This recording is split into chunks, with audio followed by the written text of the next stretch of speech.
ngayon pong araw po ng Miyerkules, tignan po natin ang ating pong panahon kung uulan nga ba sa buong araw. Yan po ang ibabalita sa atin mula sa aming kasamang si Amor La Rosa. Amor, magandang umaga sa iyo.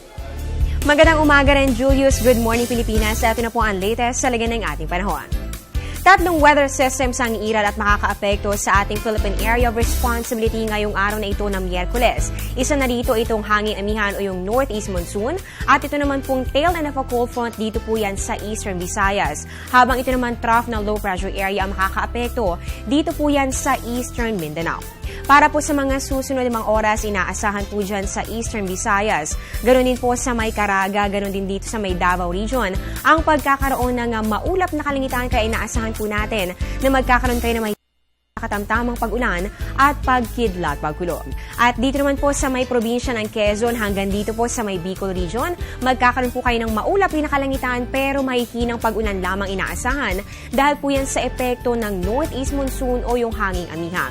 At dito naman sa atin sa Metro Manila at sa natitirang bahagi pa po ng Luzon, since apektado rin po tayo ng hanging amihan, magkakaroon lamang tayo ng partly cloudy to cloudy skies with isolated light rains. At para naman sa natitirang bahagi po ng ating bansa, magkakaroon naman ng medyo magandang panahon, pero sa hapon o sa gabi, posible pa rin pong magkaroon ng mga pulong-pulong pag-ulan o pagkidlat pagkulog. At para naman sa ating mga kababayan na meron pong may mga maliit sakyang pandagat, nakataas po ngayon ang gale warning dito po yan sa northern seaboard ng northern Luzon.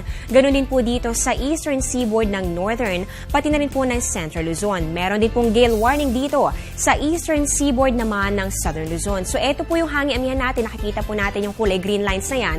Yan po yung symbol ng hanging amihan. At kitang-kita naman po na umaabot na hanggang dito po sa southern Luzon yung epekto niyan.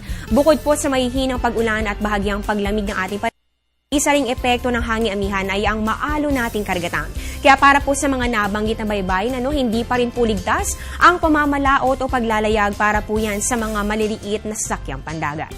Ang ipang detalye sa lagay ng ating panahon, alamin yan sa aming pagbabalik. Mga kababayan, ayon po sa Pag-asa, patuloy po nating babantayan ang magiging lagay ng low pressure area na nasa labas pa naman ng ating Philippine Area of Responsibility. So ito nga po ay nasa ilalim po yan o ibabang bahagi ng Mindanao area. At sa ngayon po, ayon po kaya Pag-asa weather forecaster Manny Mendoza, maliit pa naman po yung posibilidad na ito ay pumasok ng ating PAR at maliit din po yung chance na ito ay o mag-intensify sa pagiging isang tropical cyclone o kaya naman po ay isang bagyo. Pero syempre dahil nga po magkakaroon pa rin tayo ng mga pagbabago sa mga susunod mga araw, patuloy po natin ang babantayan kasama ang Panahon TV at Pag-asa.